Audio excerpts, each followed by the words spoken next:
Right now at 6, Make-A-Wish Foundation holding walks across the state of Illinois. What the ultimate goals of the walks are. Plus, why a hawthorn tree was planted on one property in DeKalb yesterday. And the cool weather is making the perfect conditions for fall festivities. More on how dozens gathered in Byron for a local favorite. From 13 WREX, your weather authority. This is 13 News Today. Good morning and welcome to 13 News Today. I'm Manny Estopinan, and today we are taking a look at the Rockford downtown camera. A little windy coming into the station this morning. We're now headed to our meteorologist Kelsey Emery to tell us how we're preparing for this morning's weather. Good morning, everyone. Yeah, we're going to be wanting to have a jacket today as it feels very cold outside. I know I was bundled up, zipped up all the way with a hat on. Felt very cold out this morning, and it's going to continue into the next couple of days as well. Temperatures right now in Rockford are in the 30s, 36 degrees with those winds coming from the north and west, and that's making it feel very cold. 26 degrees coming up for the day. Now we're seeing those temperatures across the board in the 30s, so bundle up as you're heading out the door and heading out to the school bus as we're seeing those temperatures only making it to the mid 30s for this morning, 36 degrees with cloudy skies throughout the rest of the morning. I'll have a full look at your forecast and when flurries could be in our forecast coming up next. Manny, back over to you. Make sure to grab that sweater. Thank you, Kelsey. Your 13 News time is 6:01. Let's go to our top story this morning. After a 2-year hiatus, the Rockford Area Crop Hunger Walk is open and back in person. The Crop Hunger Walk began at Riverfront Museum Park, and over 30 religious and civic organizations, as well as businesses, supported 200 walkers who raised money from sponsors. The goal this year was 250 walkers, raising an average of $100. The money will be shared with local food pantries and worldwide hunger relief through Church World Service, the largest and best equipped. We have a homeless problem. People have seen that here in Rockford. This is one way to give to a good organization that not only helps, but makes sure that the money goes directly to where it's needed. The walk was free and open to the public, and individual walkers were able to donate $20 each. Making wishes come true, that's the goal of one organization who's making efforts to impact the lives of children right here in Rockford. The Make-A-Wish Foundation is holding walks across the state of Illinois to not only spread awareness, but also raise funding for children with serious illnesses and health challenges. Here in Rockford, dozens of families came together to help celebrate the progress those children have made. Make-A-Wish Foundation leaders say they are willing to do whatever they can to help those in need. When you tell the kid that they can dream and they can dream of anything, to sit down and hear what ideas they've come up with is always amazing. And the amazing thing about Make-A-Wish is there isn't much, and that's what they tell us volunteers, there isn't much that they can dream of that Make-A-Wish won't make happen for them. To find out more about the Make-A-Wish Foundation, visit our website at WREX.com.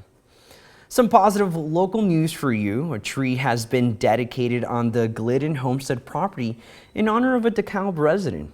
Stephen L. Johnson died on February 17, 2021, and a hawthorn tree was planted in his honor during a rag tree ceremony. Yesterday, with family members, Johnson and the Glidden board members each tied a rag to the tree to represent a wish, aspiration, or memory.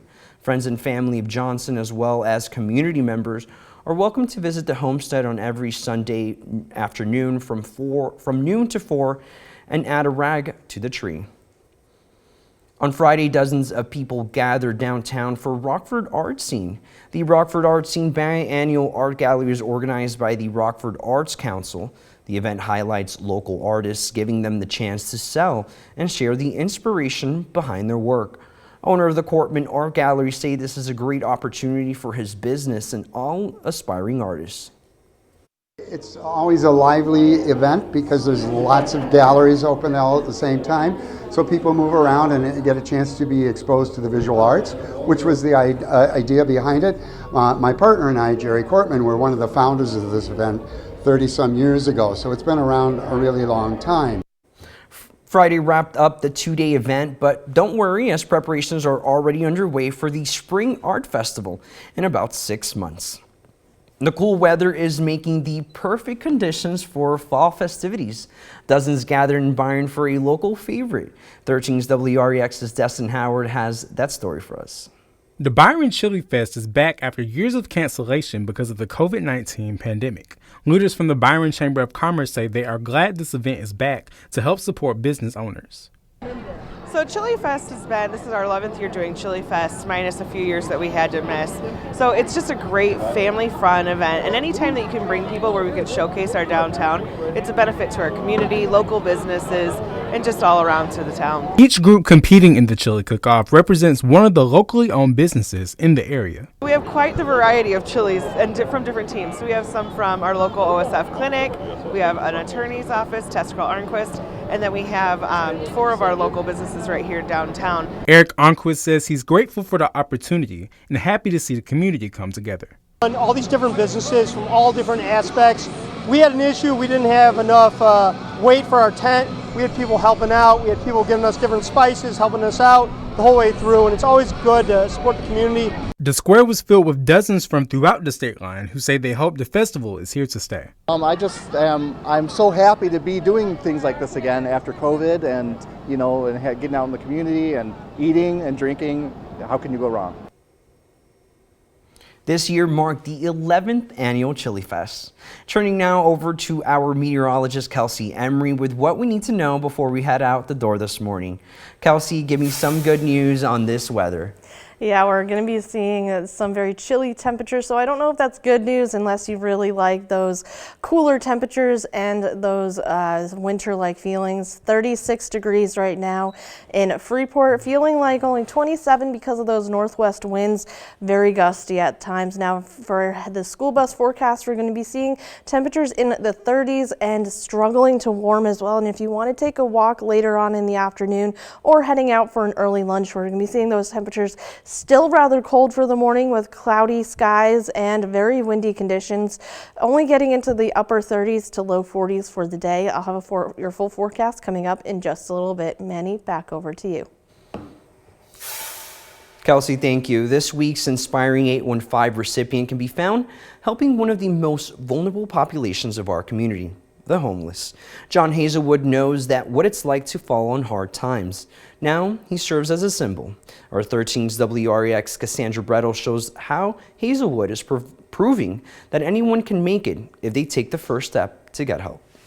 The hardest part is coming through the door. After that, the help comes, life can turn around. That brave first step is exactly what John Hazelwood did on Sunday afternoon in 2005. He walked into the Rockford Rescue Mission seeking help for his addictions and hasn't left since. 20 years in addiction, drug, alcohol addiction, and in and out of marriages and jobs and in and out of jail. And I finally got to the point where enough was enough. I knew that God had more for me to do than this. Hazelwood immediately entered the Life Recovery Program. He then got a part-time job at the mission's thrift store. But Hazelwood wanted to make a positive difference at the exact place his life changed. John's here to give back. You know, he was a resident here in our program, and he's been here ever since. And he has a strong need to give back to the people that he once was.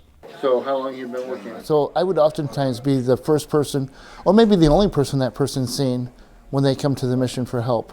And it just to have the ability to have an impact and to help in a situation at a crisis time is rewarding and a blessing. He now works as the lead coordinator in the Men's Crisis Center, telling me he gives it all he's got. What is it you really need right at this moment? And most of the time it's just a place to sleep. With his strong work ethic and a sense of humility, Rockford Rescue Mission staff say Hazelwood provides comfort and assurance, telling anyone they too can turn their life around. John is one of the most humble guys I know. He'll come in here every day and just work as hard as he can, and he makes my job just easy. To offer hope and help and do it in a way that is lasting and sustaining. Inspiring the 815 by stepping up when others are taking their first step forward. In Rockford, Cassandra Brettel, 13 WREX. We need your help honoring and recognizing people in our community who are making a positive difference. You can nominate them by filling out the Inspiring 815 form on our website, WREX.com. And coming up, with Election Day just over 3 weeks away, both parties are tightening up their strategy across key states, hoping to gain control over the Senate. And our 13 news time is 6:10. We're looking at downtown. It's starting to get a little bit busier, as you can see those cars parked to the side, and the trees are blowing in the breeze. It's going to be a very gusty day today and a very cold one as well. I'll have a full look at your forecast coming up in just a little bit. And for local news, weather, and sports on your schedule, make sure you download the 13 News app for your streaming device. We're live on Apple TV, Amazon's Fire TV, and Roku media players. And the best part, it's free. Just search